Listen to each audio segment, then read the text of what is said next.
Memorial Weekend 2023 will be the annual remnant meeting in Centerview, Missouri. Friday night we'll be having bonfires and grill outs. Camping is available. Saturday we'll be meeting more bonfires and camp outs. We have a fishing trip planned, a little bit of meeting during that time, and then Sunday we'll be focusing on those who gave the ultimate sacrifice here in the USA. All the links are below if you're interested in joining us. It'll also be live on Saturday.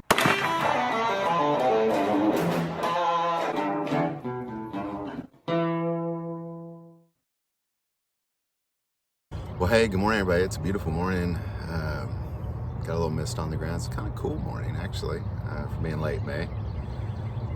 But I'm out here. I've been trying to just spend some time on the first thing in the morning, just getting out on the water to be with God, to sanctify myself, to try to really just get closer to what it is God wants of me.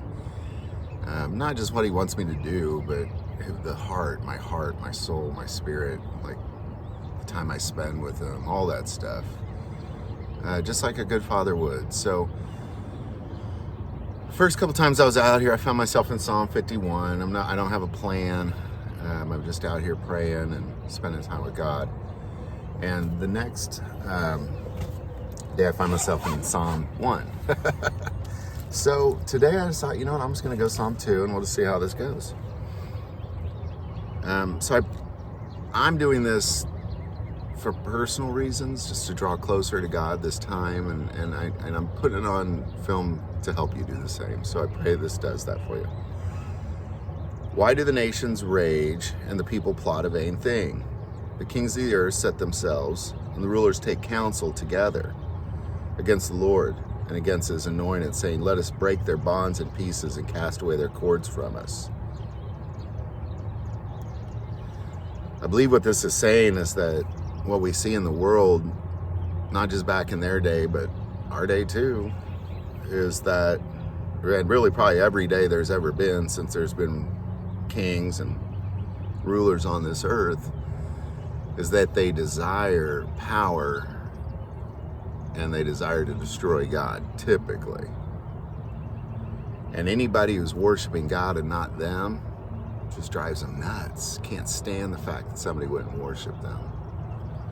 I mean, we see that a lot today in American leaders and leaders around this world. They can't stand the idea that somebody would worship somebody else other than them.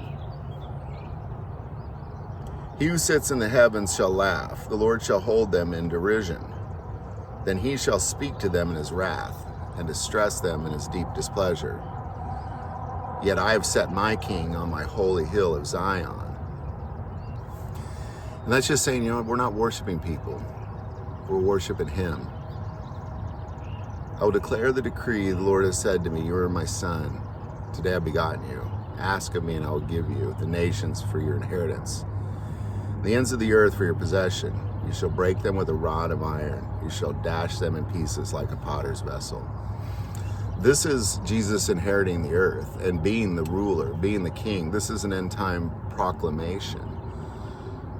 Is what this is. This whole break them with a rod of iron, should dash them in pieces like a potter's vessel. I mean, this is prophecy. This is almost word for word from Ezekiel and Revelation. He's saying Jesus will inherit the earth and the righteous with Him. Now therefore be wise, O king, be instructed, you judges of the earth, serve the Lord with fear and rejoice with trembling. Kiss the Son, lest He be angry, and you perish in the way when His wrath is kindled but a little. Blessed are all those who put their trust in Him. You know, in the end, it's really about who you're worshiping. You know, there's a lot of people in America, a lot of Christians that are worshiping politicians. Literally. They don't get out on their knees and pray to them or anything, but I guarantee they put them first. They put them before God. They put them before righteousness. And even when these leaders talk about their immoral sexual things, or they get caught just doing gross things or saying gross things or doing gross things that are against God, they don't mind. They just giggle and think, oh, it's okay. He's just being a man. we'll still worship him because he says the words we want to hear. And Psalm 2 is really saying, this thing has been going on since the beginning of the world with leaders wanting you to worship them. And if you don't worship them, it just freaks them out. And that's how wars start. That's how persecution starts. That's how tribulation starts. I mean, the Bible's filled with examples. History's filled with examples. We'll see more examples in the future to come. From leaders who think they're God. They're that cool. That they can do whatever they want. The thing is you're showing them, I don't mean you, but the general public, is showing them that Christians are okay with their grotesque, unrighteous, ungodly behavior. As long as they do it, tell us what we want to hear, we'll treat you like you're God. As long as you tell us what we want to hear. And this is how they get away with it. There's typically in a kingdom, there's one king and millions of subjects. The way they get away with it is they convince the people that this is the right thing. They tell them what they want to hear. They persecute the ones that they don't like. They tell them who they should be afraid of. They persecute them. And that usually leads to those who are worshiping God. But it starts with people like Jews, the LGBTQ community. I mean, you can go on. I mean, this world has been filled, people of different color, people who speak a different language, people of a different tribe, people of a different whatever.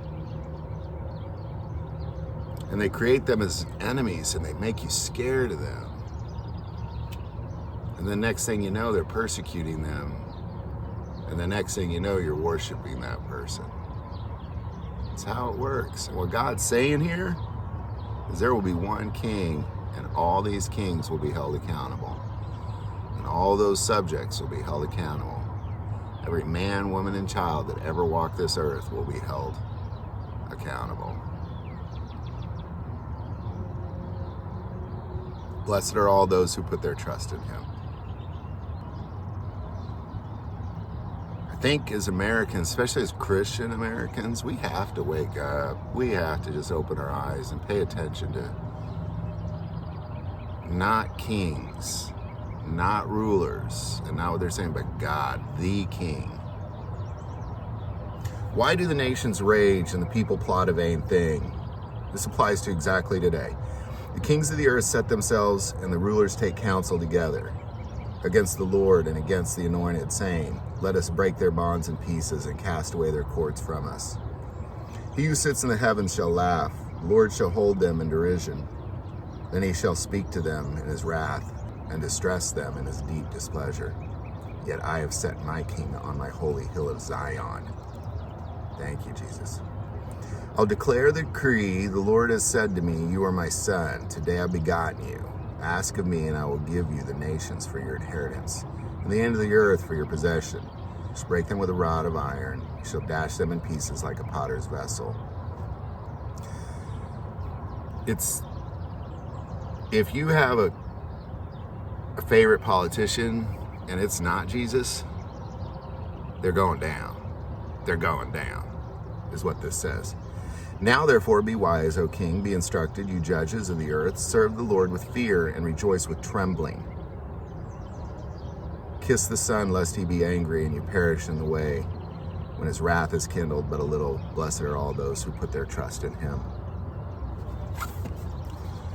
Blessed are those who put their trust in him. Blessed are those who put their trust in him, not in that guy over there. Not in that guy over there. In him. Blessed are those who put their trust in him. Stop leaning on politicians. I care who wins the election, but in the end, that doesn't affect me. Only God can affect. They can burn this world, and it will not affect me. It will not affect me. Stop. Just stop. If your favorite politician does not fall within the righteousness of God, then don't don't like, I understand sometimes you vote for people because they're the best choice, but don't worship them. Don't put up signs. Don't sit there and talk about how great they are and how, you're going to go to church and you're going to say you're righteous, but you're going to brag about somebody who rapes women or does grotesque things, or in the end, vote for whoever you want. But as a Christian, stop the worship. And many people are like, well, I don't worship political leaders. Pause for a second. Do you? Do you care so much that you find yourself talking about it a lot?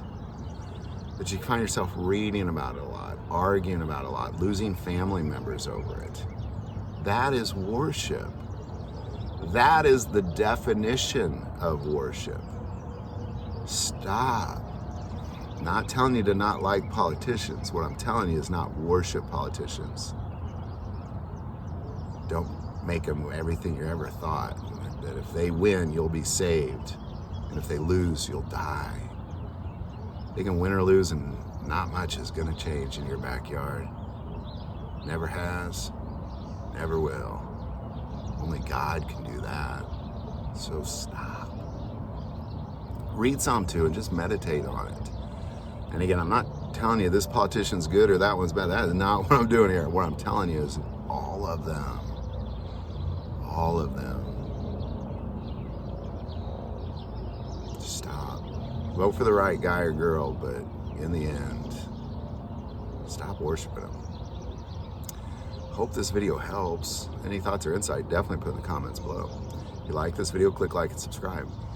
Keep joining us out here. It's important you dedicate your day to God every day.